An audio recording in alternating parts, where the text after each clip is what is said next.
one of the things that really inspires us is to know the truth. What is the truth? Why are we here? What's the purpose of us being on this earth?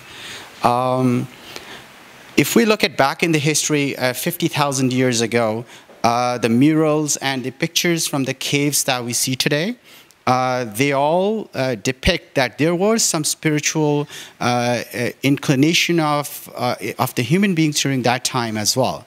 And as we progress through the evolutionary path, when we look at even 10,000 years ago, when humans just start still living in the villages and leaving the nomadic life on the side, at that time when we see the formal formation of religious thought, from there till all the way till about 1,000 years ago, we can see there has been, as the sophistication of human life occurred, so did the sophistication of thought, of religious thought. And this is very well documented in terms of there was religious practices which are based on idolism, and there was certain thought where it was focused on through meditation you can reach to a peace, certain level of peace, but it was all geared towards knowing the truth of their version of the truth. As we progress through, there was another way of looking at things was science, which is looking at having an observation and learning through those observations about the happenings of this creation. When we look at from all the way from finding, searching for fire to having a wheel, and all the way to about 100 years ago, 150 years ago, we can see there was a gradual progress in the field of science, but the fundamental question was same, which is, what is the truth of this creation? What is the truth? That was a leading edge of science, and today is the same thing. About in mid-1850s, the scientists figured out there is something called an atom, which is, atom is, at that time they figured it out, there's something called atom, which is a basic, smallest ingredient of this matter. And once they figured that out, they were saying, we're very close to finding the truth. We found the basic ingredient of the creation. As the scientific discoveries kept on going, in 1890s, there was a gentleman named by J.J. Thomson. He figured out there's something called an electron. And they were saying, oh, we found something that's even smaller than atom. And as we progressed further, another 10 years later, there was a gentleman called Rutherford, and he found something called as proton. And I said, well, we found something else as well. Maybe we're getting closer to the reality now. Another 30, 40 years passed by. There was a gentleman called as James Chadwick. He founded something called a neutron, which is also a smaller part of atom, which is an ingredient of an atom. They said, see, we are on the right path. We know the truth is going to happen. We're going to find the truth very soon. And came 1960s. A bunch of scientists go, by the way, you know the electron, proton, and neutron? They're further made of something called as quarks and leptons. And they were saying, no, once we figure this out, we will know the truth of this creation. Well, 60s came, went, 80s came, something called as string theory showed up. So string theory threw everything out. They said, no, no, no, no. There's another way of looking at this creation, which is that whole matter, everything in this matter there's a one simple ingredient in this creation, and that's this single straight ingredient vibrates at different frequencies. And these different frequencies makes it all what we see. So you see the story being repeated over and over again in science. As we find something, that we go look for something else, we look for something else, we look for something else. We are at the place where string theory is being challenged as well with a different quantum physics aspect of theories. So this is a science, this is an evolution of science in like Cole's note version of evolution of science in 2 minutes. When we look at the religion, it took its own path as well. The path, as briefly we touched in the beginning, there was since the beginning of mankind or the evolution of mankind, we have gone through the different phases of religious evolution. It was in about 550 years ago, Akal Purkh did a great kirpa on this earth. And Tan Sahib Sri Guru Nanak Dev Ji Sache Pasha came to this earth and to help the creation with the right path. Prior to Guru Nanak Dev Ji, as we know, most of the religious thought was about rituals, are aligned about rituals, or they were focused on finding a peace through meditation. And once the certain person reaches a certain level of peace, that was considered to be and finding the truth. But it was totally new concept when Guru Nanak Dev Ji came. It was first time when Guru Nanak Dev Ji explained us, look, finding the truth or search for the truth and living a religious life is one and same thing. There's no difference. How did he start? How did he did that? First, he explained us what is God. He gives a definition of God. And we all know our Mool Mantra, God is one. It's true, it's not a philosophical thought. It existed by itself. And we all know the concept of Mool Mantra. Guru Sahib explained us something else as well. That's this creation that we see is made by God, and in this creation, God exists itself as well. And another very important thing he mentioned is that the basic ingredient of this creation is God himself, which is kind of a unique concept when you look at it. How does God prevails in this creation? Through something called as Naam. How do we know this? Because Guru Sahib said it very clearly in Asakivar, Apine aap sajyo, apine rachyo. Now, what happens after that? Dui kudrat sajiye, karasan ditto chao. So, which is that Akal Purkh created Naam, and Naam, the basic ingredient of this creation, and the form of Naam, Akal Purkh resides within this creation, which is great. But what about us? Then Guru Sahib went one step further up. Remember we were talking about, Guru Sahib started the concept with the purpose of this life is knowing the truth. So Guru Sahib explained as, okay, now I explained to you about Naam. Now how does an average person get to this Naam? How does one person search this truth? Guru Sahib explained us that as well. That is, we call his Sache Pasha is an absolute teacher. When we look in Japji Sahib, there's a tuk that comes, Sunya, Manya, Man Kita Pao, Antargat, Tirth Malnao. And when you look at that tuk, it kind of adjusts and the whole journey of searching the truth. The first step Guru Sahib talks about is Sunya, that is listening. Second is Manya, that is accepting what we hear. Number 3 is Man Ki Tapa, which is you love that understanding, which is you bring your life into it, you live that life. And what's going to happen? All our vices, the vices which is not letting us see the truth of this nature creation, they will all go away. So basically, it's a process Guru Sahib given us straight up. So we're going to take a little bit deeper dive into it and see how does it actually works in the life of an individual or a seeker who's searching the truth, who's looking for the truth. First step Guru Sahib is saying is listening. Now listening is very important. Now listening is different than hearing. Listening must be so important that actually Guru Sahib had said those in 4 pauriyan, give 4 pauriyan to listening in Japji Sahib.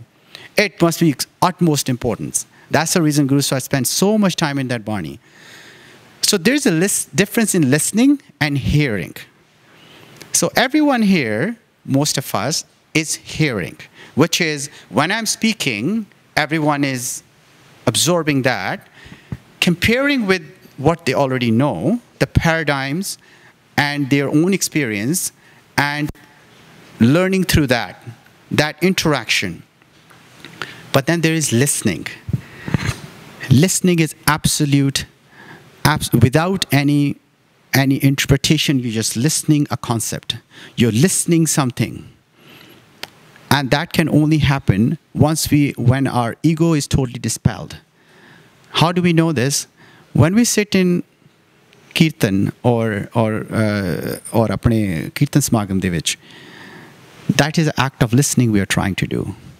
We are letting that message come and sink inside us without any of our own personal paradigms or our own personal interpretations. If we can do that, that is absolute listening. That's one aspect of listening. That will dispel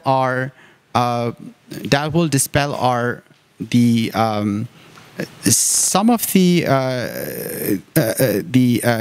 misconceptions we have about ourselves and the reality. But there's another listening Guru Sahib is talking about, which is extremely important, and where it says, Sunaya Siddh Pir Surnath.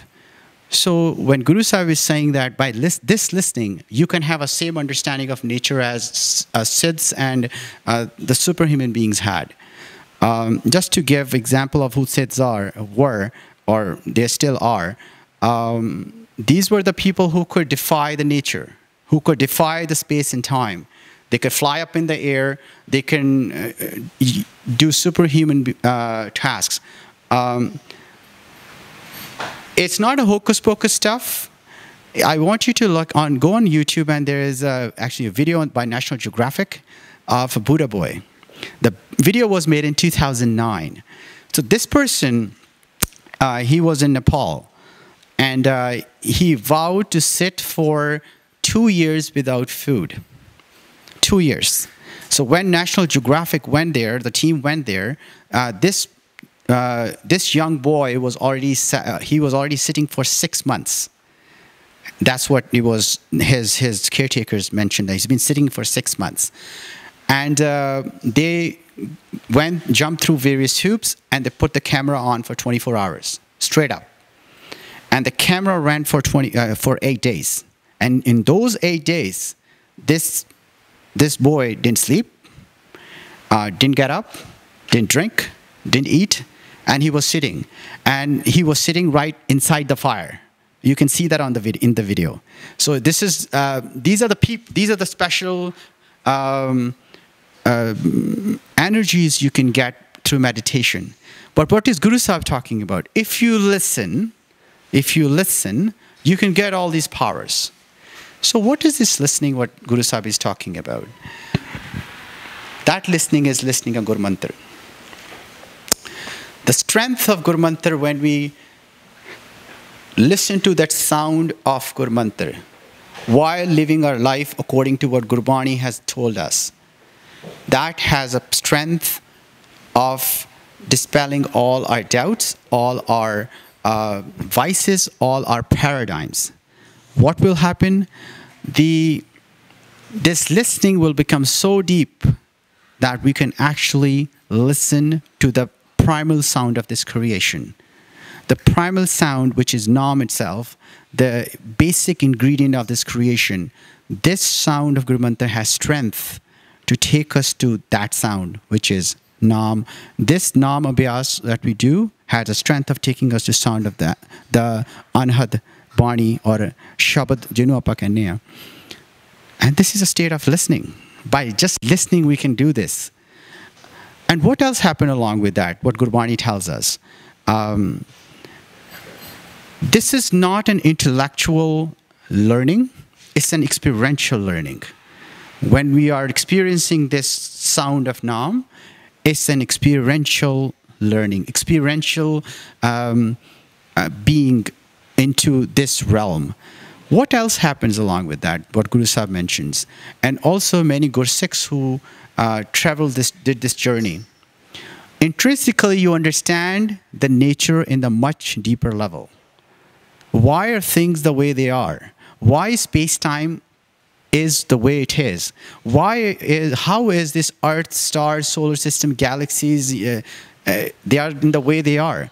We get intrinsic understanding about it. This is just by listening to Gurbani, living our life through Gurbani, and also listening to Guru Mantra. So I want to look at quickly the where we started from. Our initial discussion was search for the truth. So here, if whole evolution of science, which started in 250,000 years ago when Homo sapiens actually became the way we are today, that journey till today, if we can put our mind into Gursikhi, we can have all that learning within one lifetime. Isn't that amazing? That search of truth that mankind has done, has spent so much effort and time, we can learn that within one lifetime. We can experience it within one lifetime. Then where does it mean that science is not good enough? We should leave our education and we should take the spiritual route? If you can, yeah, sure. But for the average person like us, science has its own importance. When we look at science, remember that the Guru Mantra, when we do Abhyas, Nama Abhyas, when we do, one of the key things is we are singing the glories of the God, the Nam. And when we look at science, what does science do?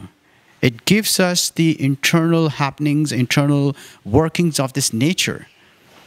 Look at the beauty of this nature. My fingerprints, any one of our fingerprints, they're unique.